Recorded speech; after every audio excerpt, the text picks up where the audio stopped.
वेदा movie की starting होते ही हम एक्ट्रेस शर्वरी को देखते हैं। इनका नाम वेदा ही होता है, यानी कि इस मूवी का जो नाम है वेदा वो इन्हीं के ऊपर रखा गया है। मूवी के स्टार्टिंग में हम ये देखते हैं कि वेदा रात को कहीं पर भागकर जा रही होती है और इसी टाइम पर उसके पीछे बहुत सारे गुंडे पड़े होते हैं जो कि उसे जान से मारने की कोशिश कर रहे होते हैं। बट ये नज़ारा देखकर हमें कुछ भी समझ नहीं आता है और इसीलिए कहानी आज से 6 महीना पास्ट में जाती है। कहानी शुरू होती है आज से 6 महीने पहले राजस्थान के बाड़मेर जिले से, जहां पर हम ये देखते हैं कि इसी बाड़मेर जिले के एक छोटे से गांव में वेदा रहती है। हमें ये पता लगता है कि वेदा के गांव और पूरे बाड़मेर डिस्ट्रिक्ट के अंदर कास्ट को लेकर बहुत ही ज्यादा डिस्क्रिमिनेशन होता है। और अब क्योंकि वेदा भी एक दलित कास्ट से होती है, इसीलिए वेदा के साथ भी काफी डिस्क्रिमिनेशन होता है। हम यहीं पर ही वेदा की फैमिली से मिलते हैं और हमें पता लगता है कि वेदा की फैमिली में उसके फादर, उसकी मदर, एक बड़ी बहन और एक सबसे बड़ा भाई भी है। और वेदा, उसका बड़ा भाई और उसकी बड़ी बहन तीनों ही गांव के कॉलेज में पढ़ते हैं और इसी कॉलेज में वेदा का ये सपना होता है कि वो आगे चलकर एक बॉक्सर बने, जिसके लिए वो कॉलेज में बॉक्सिंग की ट्रेनिंग करना चाहती है। लेकिन अब क्योंकि वेदा छोटी कास्ट से होती है, इसीलिए वेदा को बॉक्सिंग करने से रोका जाता है। इसके साथ ही हमें यह भी पता लगता है कि वेदा जिस गांव में रहती है उसी गांव में प्रधान भी रहता है और वो प्रधान आसपास के 150 गांव का प्रधान है। लेकिन उस प्रधान ने भी गांव में नियम बना रखा है कि कोई भी बड़े कास्ट वाला और छोटे कास्ट वाला आपस में मिल नहीं सकते और शादी नहीं कर सकते और इसी वजह से गांव में काफी ज्यादा डिस्क्रिमिनेशन होता है। यहाँ वेदा के कॉलेज में हमें पता लगता है कि वेदा का जो बड़ा भाई है उस लड़की से प्यार हो गया है। लेकिन जहां वेदा का भाई एक दलित कास्ट का होता है, वहीं पर उसे जिससे प्यार होता है वो लड़की एक बड़ी कास्ट की होती है। और फिर यही बात वेदा के फादर को पता चल जाती है कि वेदा का जो बड़ा भाई है वो किसी बड़ी कास्ट की लड़की से प्यार करता है। एंड इसीलिए वेदा के फादर उसे मारते हैं और काफी समझाते हैं कि वो इन सब चीजों से अपना ध्यान हटा ले, वरना अगर गांव में प्रधान को और बाकी लोगों को इस बारे में पता लगेगा तो सब लोग मिलकर उसे और पूरी फैमिली को मार देंगे। अब इसके बाद ही सीन शिफ्ट होता है और हम सीधा कश्मीर का सीन देखते हैं और हम यहाँ पर देखते हैं कि पाकिस्तान ऑक्यूपाइड कश्मीर के अंदर इंडियन आर्मी एक मिशन को ऑपरेट कर रही होती है और इस पूरे मिशन को लीड कर रहा होता है जॉन अब्राहम, जो कि इंडियन आर्मी के अंदर मेजर होता है। यहाँ पर हम ये देखते हैं कि जॉन अब्राहम एक सीक्रेट कवर ऑफिसर बनकर एक टेररिस्ट को पकड़ने जाता है और वो उस टेररिस्ट के अड्डे में पहुंचकर उसके सारे साथियों को मार भी देता है। एंड फिर उसके बाद ही जॉन अब्राहम अपने सीनियर को इन्फॉर्मेशन को पकड़ लिया है। वैसे उसका सीनियर उससे बोलता है कि उसे उसको जिंदा लेकर आना है क्योंकि उस आतंकवादी को बहुत सारी खबरें पता है, इसलिए इंडियन आर्मी उससे बहुत सारी डिटेल निकाल सकती है। बट अभिमन्यु सिंपली अपने सीनियर का फोन काट देता है और वो उस आतंकवादी का गला काट के उसे जान से मार देता है। लेकिन अभिमन्यु की हरकत को देखकर इंडियन आर्मी अभिमन्यु का कोर्ट मार्शल कर देती है और इंडियन आर्मी अभिमन्यु के ऊपर 2 चार्जेस लगाती है, जिसमें से पहला चार्ज होता है सीनियर के ऑर्डर्स ना मानना और दूसरा चार्ज होता है देश हित के खिलाफ काम करना। और इन वजहों से ही कोर्ट मार्शल करके अभिमन्यु को आर्मी से निकाल दिया जाता है। हालांकि इन सब के बाद ही हमें अभिमन्यु का पास दिखाया जाता है, जहां पर फ्लैशबैक में हमें पता लगता है कि अभिमन्यु की एक वाइफ थी जो कि थी एक्ट्रेस तमन्ना भाटिया और तमन्ना भाटिया का इस मूवी के अंदर नाम होता है राशि। हमें पता लगता है कि जब जॉन अब्राहम की यानी कि अभिमन्यु की कश्मीर के अंदर पोस्टिंग हुई थी तब वो यहाँ पर अपनी वाइफ राशि के साथ आया था। लेकिन इंडियन आर्मी वालों ने उसकी वाइफ राशि से रिक्वेस्ट की कि वो आर्मी वालों के साथ काम करें और एक स्पाई बनकर टेस्टों की इंफॉर्मेशन आर्मी को लाकर दे। हालांकि ये देखकर जॉन अब्राहम अपनी वाइफ को मना करता है, बट उसकी वाइफ आर्मी की बात मान लेती है और वो आर्मी के लिए काम करने के लिए तैयार हो जाती है।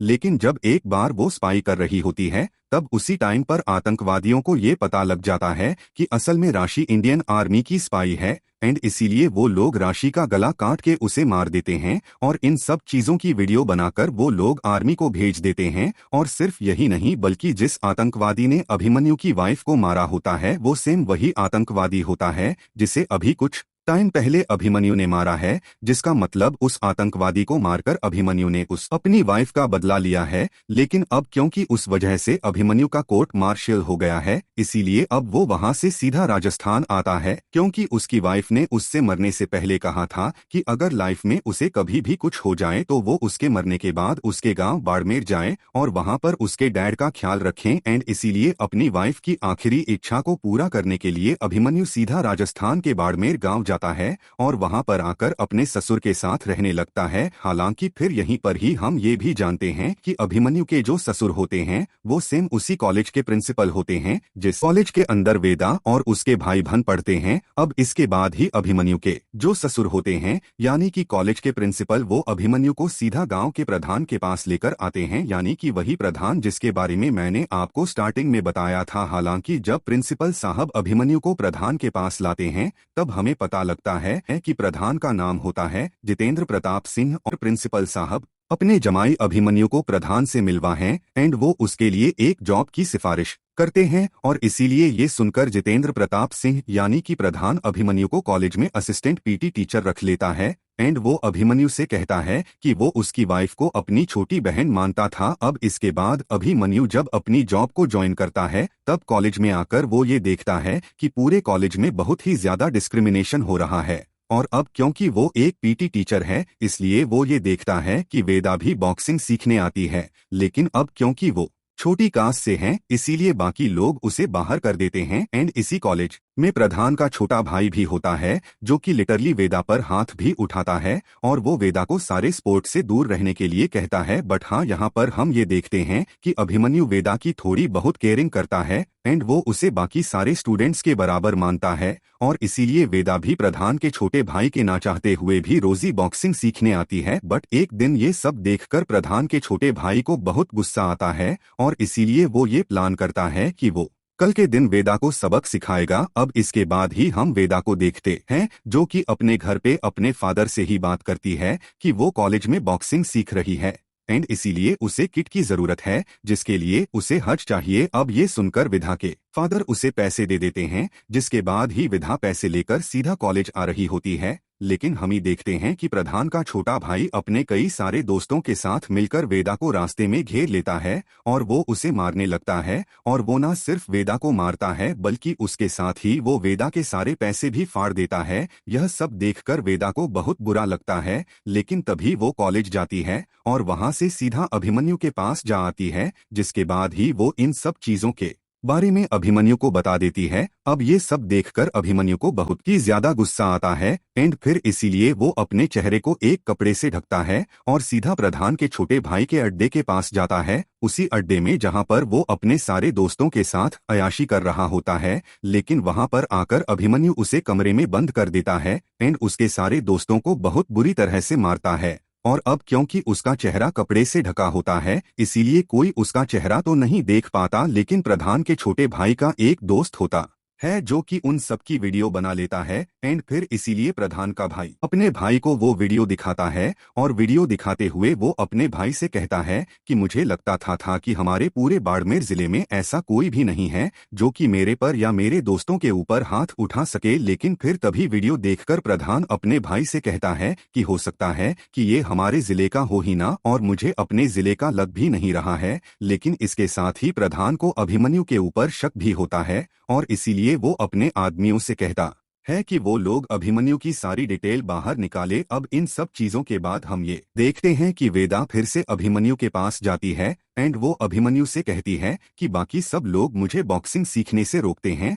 और उन सब में आप सिर्फ अकेले ऐसे हैं जिन्हें मेरे बॉक्सिंग सीखने से कोई दिक्कत नहीं है एंड इसलिए मैं चाहती हूं कि आप मुझे बॉक्सिंग सिखाएं। अब ये सुनकर अभिमन्यु राजी हो जाता है और वो वेदा को पर्सनल ट्रेनिंग देकर उसे बॉक्सिंग सिखाता है, जिसके बाद ही काफी महीनों की ट्रेनिंग के बाद वेदा काफी ट्रेंड हो जाती है। अब इन सब की वजह से वेदा काफी खुश रहती है। हम ये देखते हैं कि होली आ जाती है जिसके लिए कॉलेज में होली का प्रोग्राम होता है और इस प्रोग्राम में कॉलेज के सारे स्टूडेंट्स आते हैं। लेकिन यहाँ पर हम ये नोटिस करते हैं कि वेदा का जो बड़ा भाई वो अपनी क्लास की उसी लड़की को साइड में लाकर उससे बातें करने लगता है जिससे वो प्यार किया करता था। बट प्रधान का जो छोटा भाई होता है वो उन दोनों को साथ में देख लेता है और अब क्योंकि वेदा का भाई छोटी कास्ट का है एंड वो जिस लड़की से प्यार करता है वो बड़ी कास्ट की है, इसी वजह से प्रधान का भाई बवाल कर देता है और वो उन दोनों को अपने भाई के सामने पेश करता है। इसके बाद पूरे गांव में बैठक लगाई जाती है, जिस बैठक में बड़ी कास्ट के लोग ये कहते हैं कि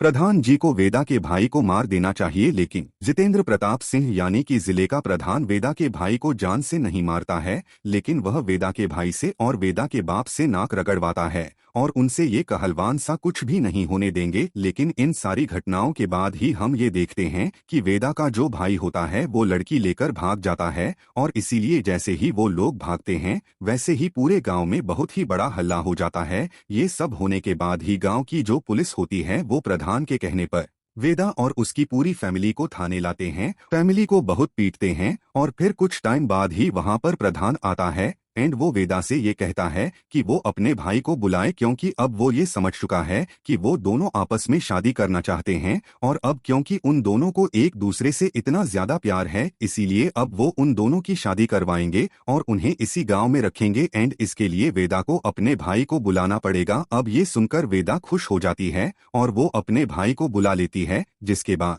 वेदा की भाई की अपने लवर से शादी हो जाती है। लेकिन शादी होने के बाद ही प्रधान उनसे मिलने आता है और वो उनसे कहता है कि अब मैं तुम्हें एक तोहफा दूंगा, बट तोहफे के रूप में प्रधान अपने आदमियों से कहता है कि वो इन दोनों को जान से मार द। जिसके बाद प्रधान के जितने भी आदमी होते हैं वो वेदा के भाई और उसकी भाभी दोनों को जान से मार देते हैं और उन दोनों को गांव के बीच मरवाने के बाद ही प्रधान सबसे कहता है कि इन दोनों ने जो किया था वो गलती नहीं बल्कि पाप था और इसीलिए अगर आगे से और भी कोई बड़े कास्ट की लड़की छोटे कास्ट के लड़के से शादी करेगी तो उस बड़ी कास्ट की लड़की को भी जान से मार दिया जाएगा। हालांकि उन दोनों को मारने के बाद ही प्रधान अपने आदमियों से ये कहता है कि वो उन दोनों की बहनों को ही पकड़े, क्योंकि अब वो उन दोनों की बहनों को भी मारने वाला है। बट ये बात सुनकर वेदा और उसकी बहन वहां से भागने लगते हैं, जिसके बाद ही गांव की पुलिस प्रधान का भाई और उसके बाकी सारे आदमी उन दोनों को पकड़ने लगते हैं। इन सब के पीछे ही वेदा की जो बड़ी बहन होती है वो वेदा को वहां से भगा देती है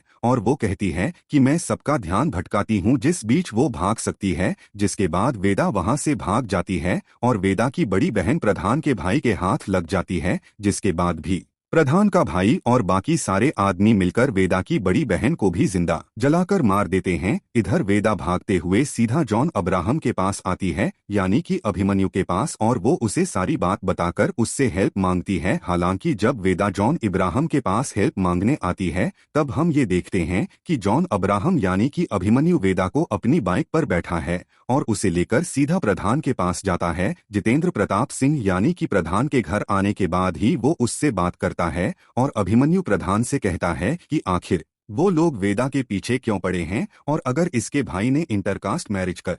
भी ली तो उन्हें मारा क्यों गया। पर ये सब सुनकर प्रधान उससे कहता है कि ये सारे वो नियम कानून है जिसे हमारे पुरखों ने बनाए हैं और इसीलिए ऐसी किसी भी गलती को कभी माफ नहीं किया जाएगा। अब इन सारी बातों के बाद ही हम ये देखते हैं कि प्रधान के जो 2-3 आदमी होते हैं वो वेदा को पकड़ने की कोशिश करते हैं, लेकिन जॉन इब्राहिम सिंपली उन सबको पीट देता है। ये देखकर जो प्रधान होता है वो जॉन ब्रहन को मौका देता है और वो उससे कहता है कि तू मेरे सामने बहुत कमजोर है और इसलिए अगर तुझे इस लड़की को बचाने का शौक है, तुझे थोड़ा सा टाइम भी दे रहा हूँ, इसे जहाँ लेकर जा सकता है वहाँ चला जा, लेकिन कुछ टाइम बाद ही तू ये देखेगा कि मैं तुझे और इस लड़की को दोनों को ही पकड़ लूंगा और दोनों को ही मार दूंगा। इसके बाद ही जॉन अब्राहम वेदा को लेकर वहाँ से निकल जाता है और फिर वो दोनों सिंपली एक एम्बुलेंस की बस लेते हैं और उसे लेकर वहाँ से जाने लगते हैं। अब जॉन अब्राहम का ये प्लान होता है कि वो वेदा को यहाँ से लेकर जाएगा और कहीं दूर ले जाकर वेदा को उसके किसी रिश्तेदार के यहाँ छोड़ देगा।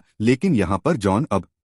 राहम जैसे ही वैन चलाकर थोड़ा सा आगे जाता है, वैसे ही 2 मिनट बाद ही गांव की पूरी पुलिस फोर्स, प्रधान का भाई, उसके सारे दोस्त और प्रधान के सारे आदमी उनके पीछे पड़ जाते हैं और वो उन्हें पकड़ने के लिए उनकी गाड़ी पर अटैक करने लगते हैं। और इसीलिए यहाँ पर एक बहुत ही बेहतरीन फाइट सीन आता है, जिस फाइट सीन के अंदर जॉन इब्राहिम उन सबको बहुत बुरी तरह से बीट करते हैं। अब इन सब से बचते बचाते हुए जॉन इब्राहिम यानी कि अभिमन्यु वेदा को दूसरे गांव ले आता है, जिस गांव में वेदा का मौसा रहता था, और वहां पर अगर वेदा अपने मौसा को सारी बातें बताती है एंड वो अपने मौसा से हेल्प मांगती है। ये सुनकर उसका मौसा कहता है कि वो उसकी हेल्प करेगा, लेकिन इसके कुछ टाइम बाद ही वेदा का जो मौसा होता है वो चुपके से बाहर जाता है और घर को बाहर से लॉक कर देता है। और फिर वो जल्दी से प्रधान को कांटेक्ट करके उसके आदमियों को बुला लेता है, जिसके बाद ही गांव की पुलिस और प्रधान के आदमी वहां पर आते हैं ताकि वो लोग वेदा और जन इब्राहिम को पकड़ ले और उसे मार दें। लेकिन यहाँ पर हम ये देखते हैं कि जब वो लोग आते हैं तब उसके कुछ टाइम पहले जॉन अब्राहम इन सब के बारे में समझ जाता है और वो ये जान जाता है कि वेदा के मौसा ने उन्हें धोखा दिया है। एंड इसके लिए जैसे ही पुलिस फोर्स और प्रधान के आदमी वहां पर आकर फायरिंग करते हैं, वैसे ही हमें पता लगता है कि अभिमन्यु और वेदा उस घर से बाहर निकल चुके हैं और वो बाहर आकर पुलिस फोर्स से फाइट करने लगते हैं। अब यहाँ पर भी अभिमन्यु किसी तरह से वेदा को बचा लेता है और उसे लेकर वहां से भाग जाता है। लेकिन हम ये देखते हैं कि प्रधान के जो आदमी और पुलिस वाले होते हैं वो रुकते नहीं हैं और वो उनका और भी पीछा करते हैं, जिस वजह से रास्ते में भी उनकी कई बार फाइट होती है एंड अभिमन्यु को उनसे लड़ना पड़ता है। हालांकि इन सब के बाद कि अभिमन्यु और वेदा एक बड़े से पथरीली एरिया में आ जाते हैं जहां पर कंस्ट्रक्शन का काम चल रहा होता है और वहीं पर ही वेदा अपने फादर को मिलने के लिए बुलाती है। लेकिन जब वेदा का फादर वेदा से मिलने आता है तब उसके कुछ टाइम बाद ही हम ये देखते हैं कि प्रधान का जो छोटा भाई होता है वो अपने सारे साथियों के साथ मिलकर उन्हें ट्रैक कर लेता है